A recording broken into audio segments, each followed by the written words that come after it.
অষ্টম পরিচ্ছেদ। ভারতের মহান বৈজ্ঞানিক জগদীশচন্দ্র বসু। জগদীশচন্দ্র বসুর বেতার আবিষ্কার মার্কনির আগে হয়েছিল। এই চাঞ্চল্যকর উক্তি শুনে একটু এগিয়ে দেখলাম যে ফুটপাথের ওপর কয়েকজন অধ্যাপক বৈজ্ঞানিক বিষয়ে আলোচনা করছেন। তাদের সঙ্গে আলোচনায় যোগদানের অভিপ্রায় যদি আমার জাতীয় গর্ব প্রণোদিত হয়ে থাকে তাহলে অবশ্য আমি দুঃখিত। ভারত যে কেবল দর্শন শাস্ত্রেই নয়, পদার্থবিদ্যাতেও অগ্রণী ভূমিকা নিতে পারে এমন প্রমাণ আমাকে খুবই আগ্রহী করে তোলে। জিজ্ঞাসা করে বসলাম, তার মানে কি মশায়? অধ্যাপকটি অনুগ্রহ করে ব্যাখ্যা করে বোঝালেন, বসু মহাশয় সর্বপ্রথম বেতার তরঙ্গ গ্রহণ যন্ত্র এবং বৈদ্যুতিক তরঙ্গ প্রতিসরণ নির্দেশক যন্ত্র আবিষ্কার করেন। কিন্তু আমাদের এই ভারতীয় বৈজ্ঞানিকটি তার আবিষ্কার ব্যবসায়ে অর্থোপার্জনের কাজে লাগাননি। সত্তর তিনি অজৈব হতে জৈব জগতে তার মনোযোগ নিবেশিত করেন। উদ্ভিদ শারীরতত্ত্ববিদ হিসেবে তার যুগান্তকারী আবিষ্কার এমনকি পদার্থবিদ হিসেবে তার মৌলিক গবেষণাকেও ছাড়িয়ে গেছে। অধ্যাপক মশায়কে তার ব্যাখ্যার জন্য বিনীত ধন্যবাদ দিতে তিনি বললেন, মহান বৈজ্ঞানিক প্রেসিডেন্সি কলেজে আমারই এক সহকর্মী অধ্যাপক। তার পরদিনই আমি সেই ঋষি পুরুষ জগদীশচন্দ্রের বাড়িতে উপস্থিত হলাম। আমাদের গড়পাড় রোডের বাড়ির কাছেই তাঁর বাড়ি। দূর থেকেই বরাবর আমি তাঁকে শ্রদ্ধা করে আসছি। গম্ভীর প্রশান্ত সৌম্যমূর্তি বসু মহাশয় আমায় সাদরে অভ্যর্থনা করলেন। 50-এর কোঠায় তাঁর বয়স।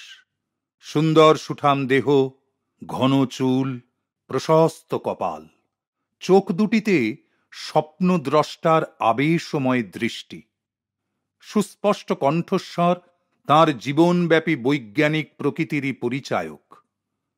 জগদীশচন্দ্র বললেন, আমি সম্প্রতি পশ্চিমের বিজ্ঞান সভাগুলিতে যোগদান করে ফিরছি। আমার আবিষ্কৃত যেসব সূক্ষ্ম যন্ত্রগুলি সমগ্র জীবজগতের প্রাণের অখণ্ড ঐক্য প্রদর্শন করেছে, সেখানকার সভ্যগণ সেগুলি সম্বন্ধে প্রভূত আগ্রহ প্রকাশ করেছেন। বসু ক্রেস্কোগ্রাফ যন্ত্র বস্তুকে 1 কোটি গুণ বড় করে দেখাতে পারে। অনুবীক্ষণ যন্ত্রে কেবলমাত্র কয়েক হাজার গুণ বড় দেখায়, আর তাইতেই সে যন্ত্র জীববিদ্যায় গুরুত্বপূর্ণ প্রগতি ও প্রেরণা এনে দিয়েছে। বললাম, আপনি মশাই বিজ্ঞানের নৈর্ব্যক্তিক হাত দিয়ে পূর্ব ও পশ্চিমের দ্রুত মিলন ঘটাতে যথেষ্টই সাহায্য করেছেন। বসু মহাশয় শুরু করলেন, কেমব্রিজে আমার পড়াশোনা। পশ্চিমে যেভাবে তত্ত্বের পুঙ্খানুপুঙ্খ পরীক্ষামূলক সত্য নির্ধারণ করা হয় তা অতীব প্রশংসনীয়। এই রকম পশ্চিমের পরীক্ষামূলক পদ্ধতির সাথে যুক্ত হয়েছে উত্তরাধিকার সূত্রে আমার পাওয়া প্রাচ্যের অন্তর্দৃষ্টি। মুক জড় প্রকৃতির মৌন অবগুণ্ঠন উন্মোচন করতে আজ তারাই একসঙ্গে আমায় সাহায্য করেছে।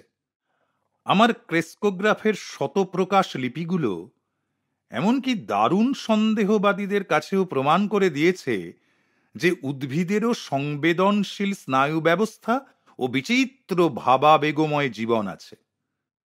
প্রাণীজগৎ যেমন প্রেম, ঘৃণা, আনন্দ, ভয়, সুখ, বেদনা, উত্তেজনা প্রভৃতিতে সাড়া দেয়, উদ্ভিদ জগৎও সেইভাবে সাড়া দিয়ে থাকে। অধ্যাপক মশাই, এই নিখিল বিশ্ব সৃষ্টির মধ্যে যে অপূর্ব প্রাণস্পন্দন, আপনার আগমনের পূর্বে তা কেবল কবিকল্পনার মধ্যেই নিবদ্ধ ছিল। আমি এক সাধুকে জানতাম যিনি কখনো ফুল তুলতেন না। বলতেন, গোলাপকুঞ্জকে তার সৌন্দর্যের সমারোহ থেকে বঞ্চিত করব কেন? আমার নিষ্ঠুর চয়নে কি এর মহিমার অপহরণ ঘটানো উচিত হবে? আপনার আবিষ্কার তার এই দরদী কথাগুলির সত্যতাকে অক্ষরে অক্ষরে প্রমাণিত করেছে। সত্যের সঙ্গে কবির মধুর অন্তরঙ্গ সম্পর্ক, কিন্তু বিজ্ঞানী সে পথে অগ্রসর হন স্থূলভাবে।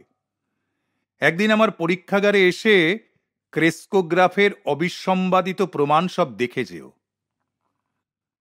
সকৃতজ্ঞ চিত্তে আমি তার আমন্ত্রণ গ্রহণ করে প্রস্থান করলাম।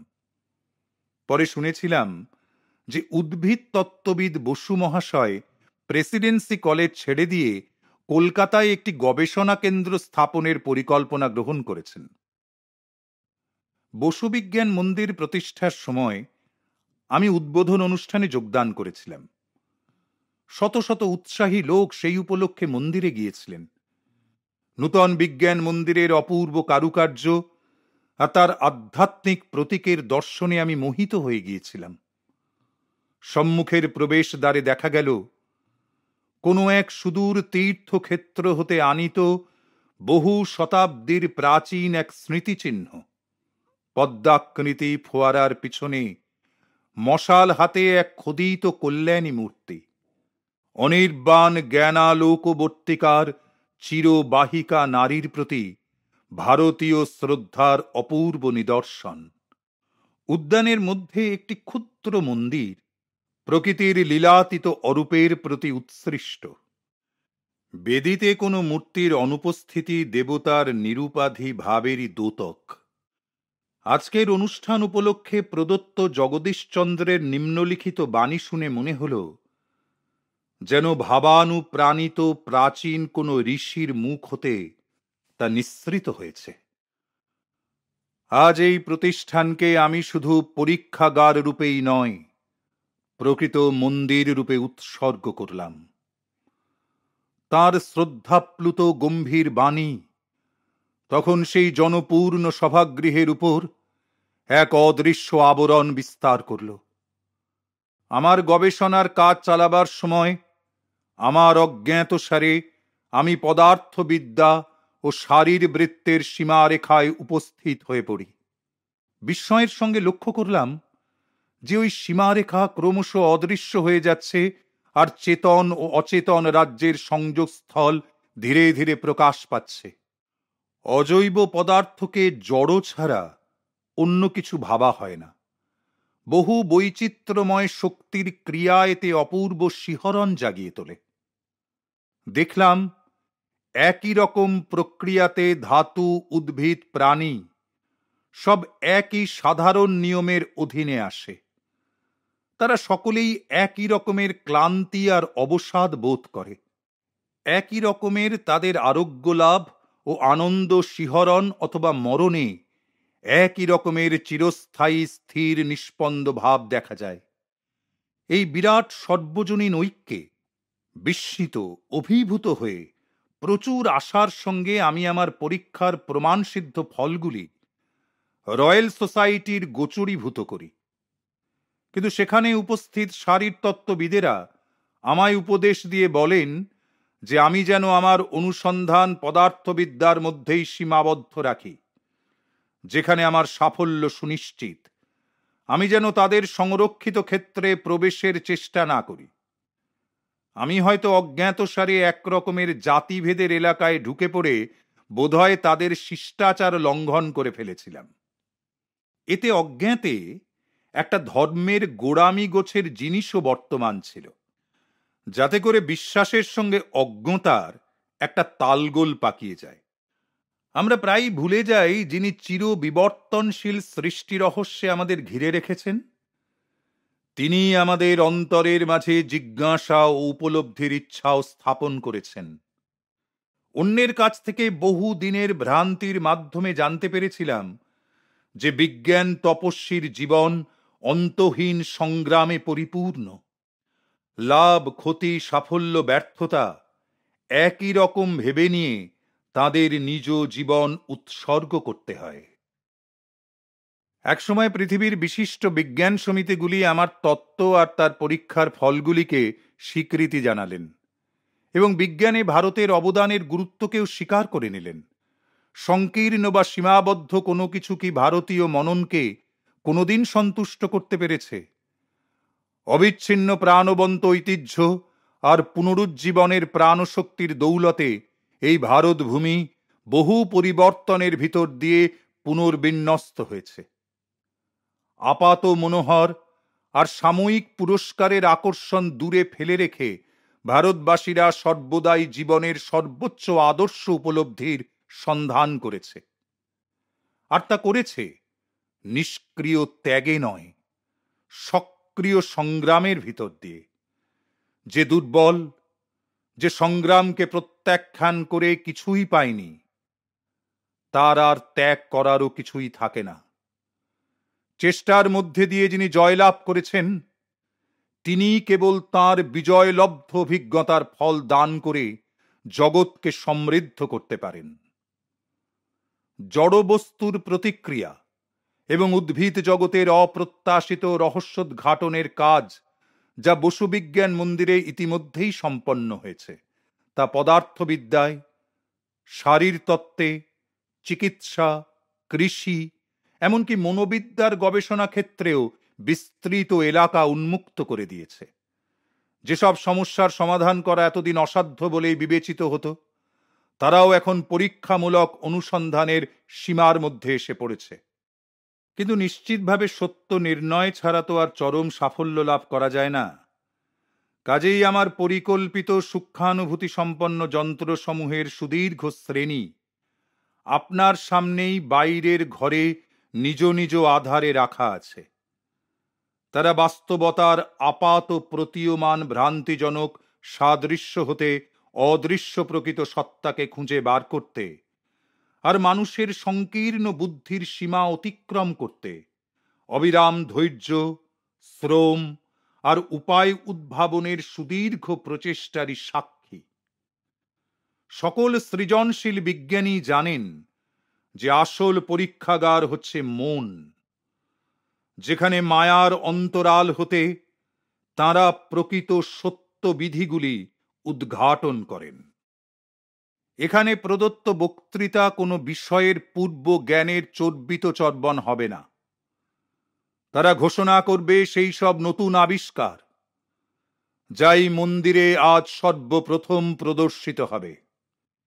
ইনস্টিটিউটের গবেষণা কার্যের বিবরণীর নিয়মিত প্রকাশের মাধ্যমে ভারতের এই সব অবদানগুলি পৃথিবীর সর্বত্রই পৌঁছতে পারবে, আর তা জনসাধারণেরই সম্পত্তি হবে।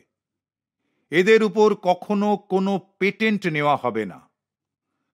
আমাদের জাতীয় কৃষ্টির ঐতিহ্য হলো এই যে কেবলমাত্র ব্যক্তিগত লাভের জন্য আমরা যেন জ্ঞানের মর্যাদাহানি থেকে চিরতরে মুক্ত থাকি। আর এটাও আমার ইচ্ছে যে এই বিজ্ঞান মন্দিরের সমস্ত সুযোগ সুবিধা যতদূর সম্ভব সকল দেশের গবেষকরাই যেন লাভ করতে পারেন।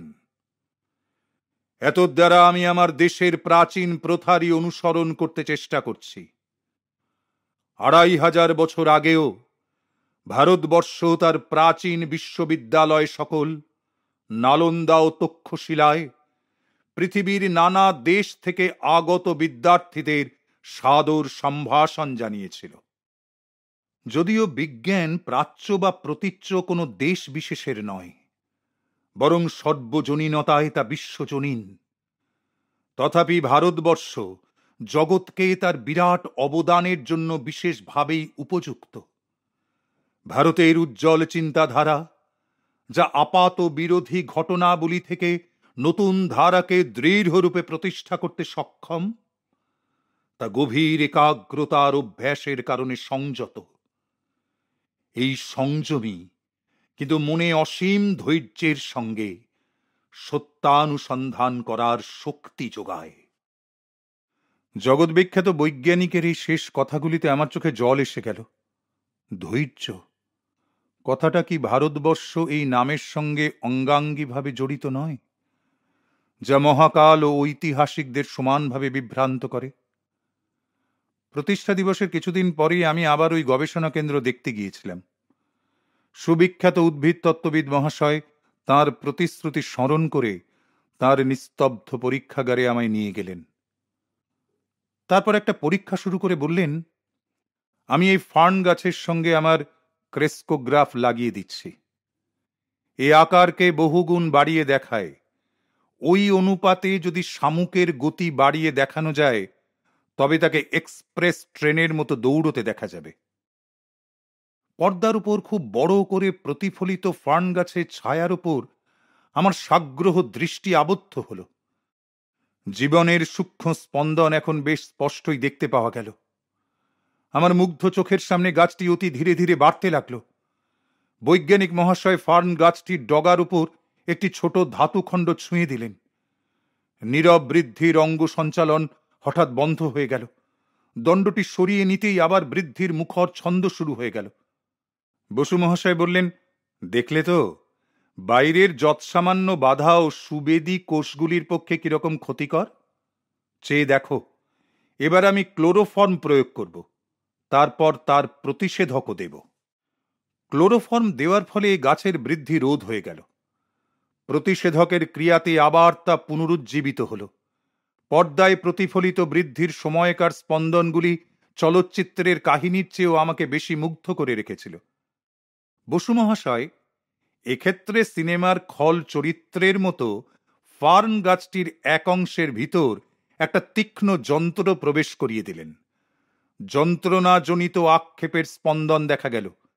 কাণ্ডের একাংশ দিয়ে যখন তিনি একটা খুর চালিয়ে দিলেন, ছায়াটা তখন ভয়ানক কাঁপতে লাগলো। অবশেষে মৃত্যুর শেষ ছটফটানির মধ্যে দিয়ে একসময় নিথর হয়ে গেল। একটা সতৃপ্ত হাসির সঙ্গে পুনরুজ্জীবনের কৌশল দেখাতে দেখাতে আচার্য জগদীশচন্দ্র বসু মহাশয় বললেন, একটা প্রকাণ্ড গাছকে প্রথমে ক্লোরোফর্ম দিয়ে আমি সাফল্যের সঙ্গে স্থানান্তরিত করতে পেরেছিলাম। সাধারণত এইরকম বিরাট বনস্পতিকে স্থানান্তরিত করতে গেলেই অতি শীঘ্রতা মারা যায়। গাছেদেরও যে সংবহনতন্ত্র আছে, আমার সূক্ষ্ম যন্ত্রের রেখাচিত্রগুলোই তা প্রমাণ করেছে। তাদের রসসঞ্চালন ক্রিয়া ঠিক প্রাণীদেহের রক্ত সঞ্চালন ক্রিয়ারই অনুরূপ। বৃক্ষরসের ঊর্ধ্বগতি কৈশিক আকর্ষণের মতো সাধারণ কোনো যান্ত্রিক কারণ দিয়ে ব্যাখ্যা করা যায় না। একটা সজীব কোষের ক্রিয়ারূপে ক্রেস্কোগ্রাফের দ্বারাই এর রহস্যের সমাধান হয়েছে। গাছের তলা অবধি নামানো একটা গোলাকৃতি নল থেকে সটপিল গতিতে ঢেউগুলো বেরোয়, আর সেটাই আসলে হৃৎপিণ্ডের কাজ করে। যতই আমরা গভীরভাবে লক্ষ্য করি, ততই এ প্রমাণ অত্যন্ত আশ্চর্য বলে মনে হয় যে একটা সর্বাঙ্গীন পরিকল্পনা প্রকৃতির নানা বিচিত্র রূপকে এক সূত্রে গেঁথে রেখেছে। বসু মহাশয় নিজের তৈরি আরেকটি যন্ত্র দেখিয়ে বললেন, এবার আমি তোমাকে এক টুকরো টিনের ওপর কতকগুলো পরীক্ষা দেখাবো। বাইরে থেকে আঘাতে ধাতুর ভিতরের প্রাণশক্তি অনুকূল অথবা প্রতিকূলভাবে ক্রিয়া প্রকাশ করে। কালির দাগের সাহায্যেই বিভিন্ন প্রতিক্রিয়ার ফল দেখা যাবে। গভীর অভিনিবেশের সঙ্গে আমি অণু পরমাণুর গঠনগুলির তরঙ্গ বৈশিষ্ট্যের রেখাচিত্র দেখতে লাগলাম। যখন আচার্য মহাশয় টিনে ক্লোরোফর্ম প্রয়োগ করলেন, স্পন্দনশীল দাগগুলি তখনই থেমে গেল। ধীরে ধীরে ধাতুটি স্বাভাবিক অবস্থা ফিরে পাওয়ার পর আবার সেগুলি চালু হল। বসু মহাশয় খানিকটা বিষাক্ত রাসায়নিক প্রয়োগ করলেন। টিনের স্পন্দনশীলতা থামার সঙ্গে সঙ্গে সূচি লেখনীয় নাটকীয়ভাবে রেখাচিত্রের উপর মৃত্যু পরোয়ানা লিখে দিল। স্যার জগদীশচন্দ্র বললেন, বসু আবিষ্কৃত যন্ত্রগুলির দ্বারা প্রমাণিত হয়েছে যে কাঁচি বা যন্ত্রপাতিতে ব্যবহৃত ইস্পাতও ক্লান্তির অধীন, আর তারা সাময়িক বিশ্রাম পেলে পুনরায় কর্মক্ষমতা লাভ করে। ধাতুর মধ্যেকার প্রাণস্পন্দন বৈদ্যুতিক প্রবাহ বা বিপুল চাপ প্রয়োগে গুরুতরভাবে ক্ষতিগ্রস্ত হয়, এমনকি লোপ পর্যন্ত পায়। অক্লান্ত কর্মকুশলতার মুখর নিদর্শন স্বরূপ গৃহমধ্যে রক্ষিত সেই অগণিত আবিষ্কারগুলি আমি চারিদিকে চেয়ে চেয়ে দেখতে লাগলাম। বসু মহাশয়কে বললাম, মশায়, অত্যন্ত দুঃখের বিষয় এই যে আপনার অদ্ভুত যন্ত্রপাতির ব্যবহারের পূর্ণতর সুযোগ নিয়ে কৃষিকার্যে ব্যাপক উন্নতি আরও দ্রুত হয়ে উঠতে পারছে না। গাছের বৃদ্ধির ওপর নানা রকম সারের প্রভাব দেখবার জন্যে এদের মধ্যে কতকগুলোকে ল্যাবরেটরিতে চট করে পরীক্ষা করে দেখবার কাজে কি লাগানো যায় না? তিনি বললেন, তুমি ঠিক বলেছ। ভবিষ্যৎ মানুষ বসু আবিষ্কৃত যন্ত্রগুলির ব্যবহারের অগণিত উপায় তৈরি করবে। বৈজ্ঞানিক কদাচিৎ তাদের পরিশ্রমের পুরস্কার তাৎক্ষণিক পায়। সৃজন প্রচেষ্টার আনন্দই তাদের কাছে যথেষ্ট। অক্লান্ত কর্মী নিরলস ঋষিপ্রতিম বৈজ্ঞানিকের প্রতি আমার অকুণ্ঠ শ্রদ্ধার কৃতজ্ঞতা নিবেদন করে আমি বিদায় নিলাম। ভাবলাম তাঁর আশ্চর্য প্রতিভার উদ্ভাবনী শক্তি কখনো কি হ্রাস পেতে পারে? কালের অগ্রগতির সঙ্গে সঙ্গে তা কখনো হ্রাস পায়নি। রেজোনেন্ট কার্ডিওগ্রাফ নামে একটি জটিল যন্ত্র আবিষ্কার করে জগদীশচন্দ্র বসু মহাশয় নানা জাতীয় ভারতীয় বৃক্ষের বিস্তৃত গবেষণায় নিযুক্ত হন। প্রয়োজনীয় ঔষধের একটা বিরাট অনাবিষ্কৃত ভেষজ তালিকা তাই থেকে বেরিয়ে আসে। কার্ডিওগ্রাফ যন্ত্রটি এমন নিখুঁতভাবে তৈরি হয়েছিল যে তাতে সেকেন্ডের শতাংশ রেখাচিত্রে পরিস্ফুট হয়। বৃক্ষ, প্রাণী এবং মনুষ্য শরীরের সূক্ষ্মাতি সূক্ষ্ম স্পন্দন সকল রেজোনেন্ট পরিমাপ করতে পারে। সুবিখ্যাত উদ্ভিদ তত্ত্ববিদ ভবিষ্যৎবাণী করেছেন যে তার আবিষ্কৃত কার্ডিওগ্রাফ ব্যবহারে প্রাণীদের পরিবর্তে বৃক্ষেরও অঙ্গচ্ছেদ করা যাবে। তিনি বললেন, একই সময়ে একটি বৃক্ষ বা একটি প্রাণীকে একই ওষুধ দেওয়াতে পাশাপাশি লেখা প্রতিলিপিতে তাদের ফলের এক আশ্চর্য রকম সাদৃশ্য দেখতে পাওয়া যায়। মানুষের মধ্যে যা কিছু আছে তার সব কিছুরই পূর্বাভাস গাছের ভিতরও আছে। উদ্ভিদের ওপর পরীক্ষা নিরীক্ষা থেকে জীবজন্তু ও মানুষের অনেক দুঃখ কষ্ট দূর করা সম্ভব হবে। তারপর বেশ কয়েক বছর বাদে বসু মহাশয়ের বৃক্ষ সম্বন্ধীয় যুগান্তকারী আবিষ্কার অন্যান্য বৈজ্ঞানিকদের দ্বারাও সমর্থিত হয়েছে।